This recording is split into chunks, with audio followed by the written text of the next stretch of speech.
Hi, everyone. I am Emma, and I am so excited to help you navigate tricky workplace conversations. Hello, I am Mark. Miscommunication is a common hurdle, but today we will learn the vocabulary to clear the air. Our first keyword is misunderstanding. It refers to a failure to understand something correctly. For example, you can say, I think there has been a slight misunderstanding regarding the start time. When things get foggy, we need to clarify. To clarify means to make a statement or situation less confusing and more comprehensible. I love using this word because it sounds so professional. You might ask your boss, could you please clarify the main goal of this task? It shows you are proactive and want to do a great job. Sometimes instructions are just too vague. That is what we call ambiguity. Ambiguity happens when something can be understood in more than one way. If a request is unclear, you can say, I noticed some ambiguity in the project brief. It is better to address it early than to guess.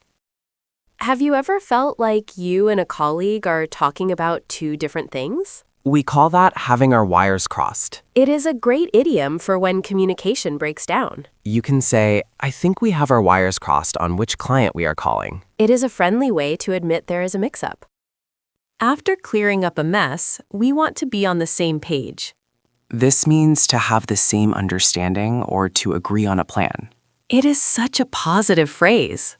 You can ask, before we finish, are we all on the same page? It ensures everyone is moving in the same direction.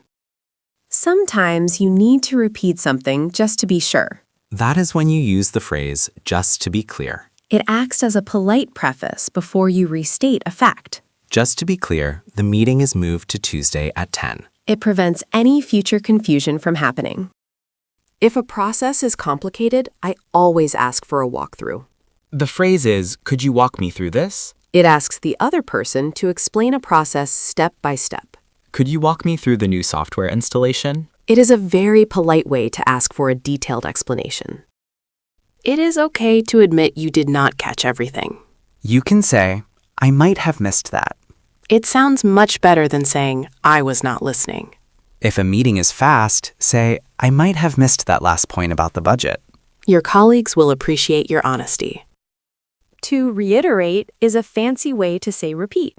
It is very common in professional emails. You might say, I would like to reiterate our commitment to this deadline. It emphasizes that the point you are making is very important. Use it when you want to make sure your message sticks. Here is a big word for you, elucidate. To elucidate means to make something clear or to explain it. It is very formal and professional. Could you elucidate on the findings of your research? It is a great way to ask for a deeper dive into a topic. We need to be careful not to sound like we are blaming others. Exactly. Instead of saying you are wrong, use a softer phrase. Try, I think there has been a slight misunderstanding. It removes the personal edge and focuses on the error instead of the person. It keeps the atmosphere friendly and collaborative. Active listening is key to good work. You can show you are listening by saying, let me double check my understanding. Then you summarize what the other person just said. Let me double check my understanding. You want the slides finished by noon? It gives the other person a chance to correct you if you are wrong. Sometimes a one-sentence answer is not enough. That is when you ask them to elaborate. Could you elaborate on that point? It encourages the speaker to provide more details or context. It shows you are genuinely interested in what they have to say. If you are confused, don't stay silent. Use the phrase, I'm not sure I quite follow. It is a professional way to say you are lost.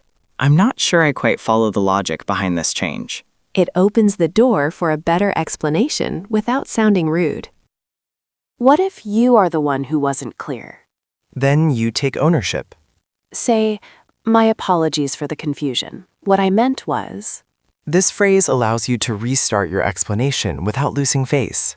It is a mark of a great communicator to admit when they weren't clear. Wow, we covered so much today. We learned words like clarify, ambiguity, reiterate, and elucidate. And phrases like being on the same page, walking through a process, and double-checking our understanding. Remember to use these to keep your workplace running smoothly. Communication is a skill that gets better with practice. Mark, I saw your email about the launch. I interpreted it to mean we are launching on Monday. Oh, actually, I meant we are finalizing the plan on Monday. I think we had our wires crossed there. My apologies for the confusion. What I meant was the planning phase. Let me double-check my understanding. The actual launch is later then. Yes, it is scheduled for Friday. Okay, team, we need the API hooks, the CSS refactor, and the QA sync done by EOD.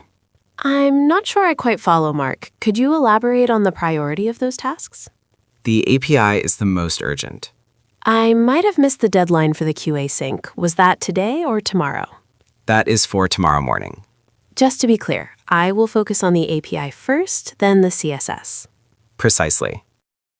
Mark, I finished the design, but I think there's been a slight misunderstanding. Why do you say that? You asked for a bright style, but the client feedback mentioned minimalist. I see the ambiguity in my instructions now. Could you walk me through the specific colors they prefer? Let's circle back to the style guide to ensure total clarity for the revision. That sounds great. Let's get on the same page before I restart.